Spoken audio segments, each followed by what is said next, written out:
अस्सलाम वालेकुम रहमतुल्लाहि वबरकातुहू। कैसे हो नाजरीन? उम्मीद है आप सब अच्छे होंगे। साइका सैफुद्दीन के पास अब रुकना नहीं चाहती थी, क्योंकि उसको जो मालूमात लेनी थी वो सारे मालूमात एक ओहदेदार से मालूम हो गई थी। इसलिए साइका वहां से निकलना चाहती थी। सैफुद्दीन ने कहा, क्या ये तुम्हारा आखिरी फैसला है? उसने कहा, अटल फैसला। और वहां से साइका निकल गई। लेकिन सैफुद्दीन ने कहा, ठहरो, ये ना कहना कि सैफुद्दीन ने तमन्ना नहीं पूरी की एक लड़की की। तुम आज रात अपने बाप से मिल सकती हो। एक आदमी तुम्हारे घर आएगा, वो तुम्हें अपने साथ कैद खाने में ले जाएगा। तुम जितनी देर चाहो अपने बाप से बातें कर सकती हो। साइका शुक्रिया अदा करके चली गई। सैफुद्दीन के पीछे एक बॉडीगार्ड खड़ा था। साइका चली गई तो सैफुद्दीन ने अपने बॉडीगार्ड से कहा, इतना खूबसूरत परिंदा पिंजरे में आना चाहिए। मैंने इसे खौफजदा करने के लिए कहा था कि उसके बाप को किसी तरह अजियतें देकर मारा जाएगा, मगर लड़की दिल गुर्दे की पक्की मालूम हो। जानते हो मैंने उसे क्यों कहा है कि एक आदमी तुम्हारे घर आएगा तो तुम्हें कैद खाने में बाप से मुलाकात कराने ले जाएगा? बॉडीगार्ड के होठों पर शैतानी मुस्कुराहट आ गई। उसने कहा, क्या मैं नहीं जानता हूँ या आपने ऐसा क्यों कहा? ये काम तो मैं पहले भी कर चुका हूँ। ये काम पहली बार तो नहीं कर रहा हूँ। इस जिन भूल भुलैयों से गुजारते हुए मैं लेके जाऊंगा, उसे मालूम भी नहीं पड़ेगा कि वो कहाँ जा रही है। उसे यही लगेगा कि वो अपने बाप से मुलाकात करने जा रही है, लेकिन सिर्फ आपको और मुझे पता होगा कि हम कहाँ उसे लेके जा रहे हैं। कैद खाने का जो ओहदेदार साइका के पास आया और उसे तसल्ली देकर वो कुरान लेकर चला गया था। रात की ड्यूटी पर था। शाम के बाद वो कैद खाने में दाखिल हुआ। दिन की ड्यूटी वाले को रुखसत किया और खतीब बिन अल मखदूम की कोठरी में सामने जाकर खड़ा हो गया। इधर उधर देखकर उसने कुरान खतीब को दिया और कहा, अपनी बेटी के मुतालिक आप कोई गम न करें। वह लिहाज से मुतमईन है, महफूज है और खैरियत से है। उसने मुझे एक बात कही है, दुआ करें अल्लाह मुझे बच्ची की तमन्ना पूरी करने की तौफीक अता फरमाए। खतीब ने कहा, वो बात क्या है? ओहदेदार ने इधर उधर देखा और मुंह सलाखों के साथ लगाकर कहा, फरार। आप में इतनी हिम्मत है? मैं मदद करूंगा। जिस काम में अल्लाह की खुशनुदी शामिल हो उसके लिए अल्लाह हिम्मत भी दे देता है। खतीब ने कहा, लेकिन मैं तुम्हारी मदद से फरार नहीं होऊंगा, उसकी बजाय यहाँ मर जाना पसंद करूंगा। क्यों?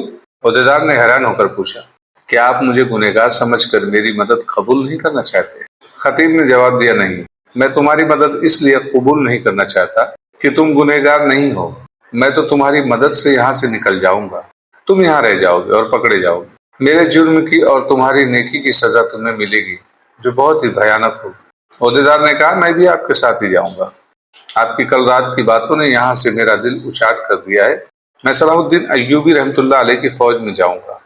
मैं चूंकि कैदी नहीं इसलिए आसानी से फरार हो सकता हूँ, लेकिन अब आपको साथ ले जाऊंगा। मेरा इस दुनिया में कोई भी नहीं। ये दिल में वही आग है जो गुज़िश्ता रात आपको दिखाई थी। इस आग को सर्द करना है, ठंडा करना है। खतीब ने कहा, हाँ, मैं इस सूरत में तुम्हारी मदद कबूल कर सकता हूँ। ओहदेदार ने कहा, आपकी बेटी ने मुझे बताया था कि वो वाली मौसूल के पास जा रही है, आपसे मुलाकात की इजाजत मांगेगी। खतीब घबरा कर कहा, उसे सैफुद्दीन जैसे शैतान फितरत इंसान के पास नहीं जाना चाहिए। तुम उसे कहो कि वहां न जाए। ओहदेदार ने कहा, मैं तो सुबह जा सकूंगा। ओहदेदार कोठरी से हटकर चला गया। खतीब कुरान को चूमे, फिर सीने से लगाकर अपने आप से कहा, अब मैं इस काल कोठरी में तन्हा नहीं। और दिए की रोशनी में कुरान खोले और वर्क उलटते उलटते कुरान में से एक कागज निकला। उनकी बेटी के हाथ का लिखा हुआ था, खुदा साथ है, जिन्नात मौजूद है, पैगंबर बरहक है, पैगंबर का फरमान सुने ईमान तरोताजा है। खतीब के चेहरे पर मुस्कुराहट फैल गई।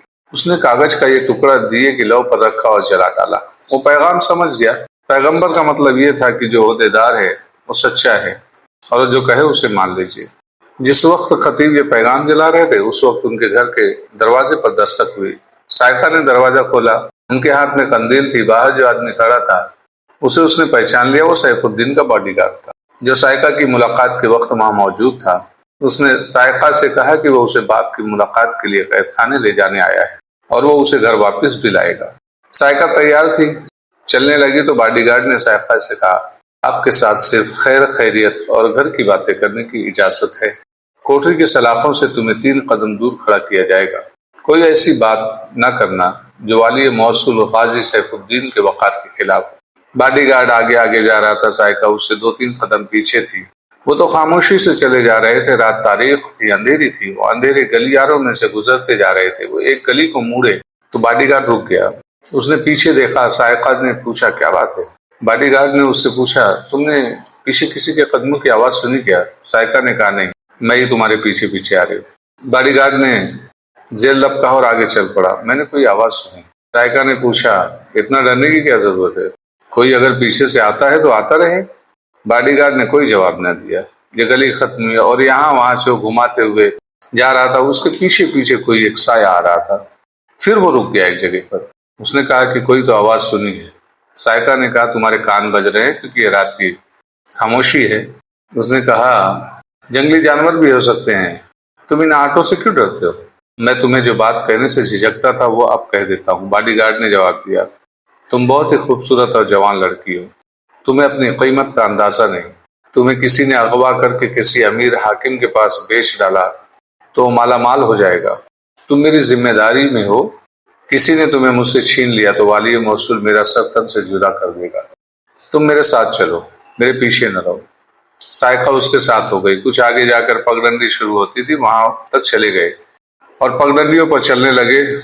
थोड़ा आगे उस पगडंडी से एक रास्ता निकलता जो किसी और तरफ जाता था। बॉडीगार्ड साइका को उस रास्ते पर ले गया। चंद ही कदम आगे गए होंगे कि उन्होंने किसी के दौड़ते कदमों की साफ आवाज सुनाई दी, जो फौरन ही खामोश हो गई। कोई पीछे से दौड़ता आया और दाएं को चला गया।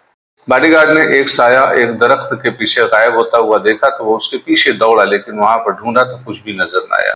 लेकिन थोड़ी ही देर के बाद में, क्योंकि वो साइका को कहीं और लेके जा रहा था, पगडंडी कहीं और जा रही थी और वो दूसरे रास्ते से ले जा रहा था, इतने में 3-4 नकाबपोश आए जो उसका मुंह बंद कर लिए और साइका को भी अगवा करके लेकर चले गए।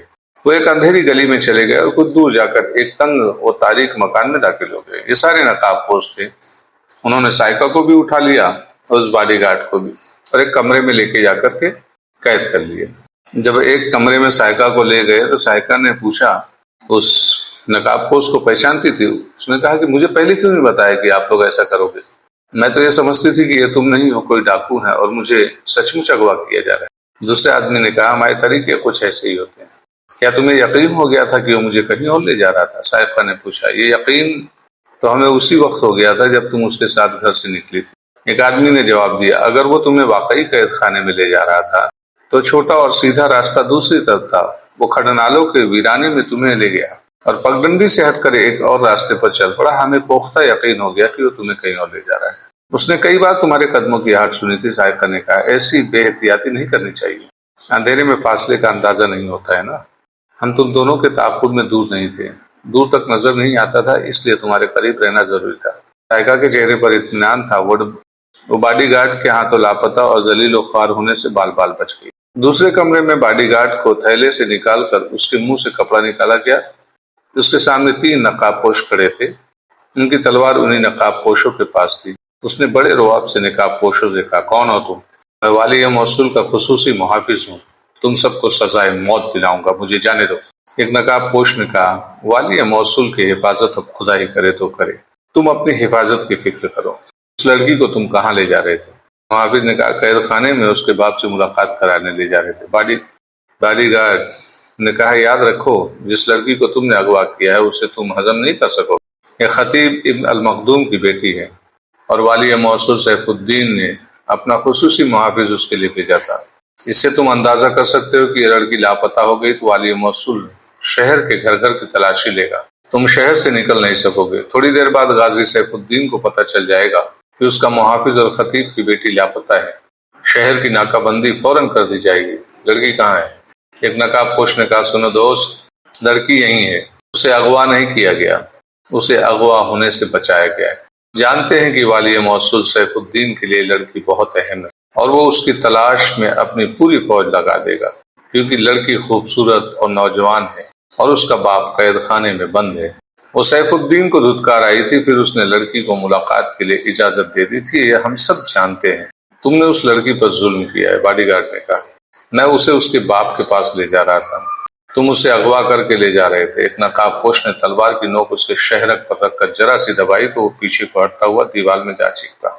ये सारे बॉडीगार्ड्स जो वहां पर नकाबपोश थे सुल्तान सलाहुद्दीन अय्यूबी की जांबाज दस्ते के सिपाही थे। सैफुद्दीन को कत्ल भी कर सकते थे, लेकिन सुल्तान सलाहुद्दीन अय्यूबी ने सख्त मना किया था कि ये सारे काम इस तरीके के हसन बिन सबा के फिदाई किया करते थे।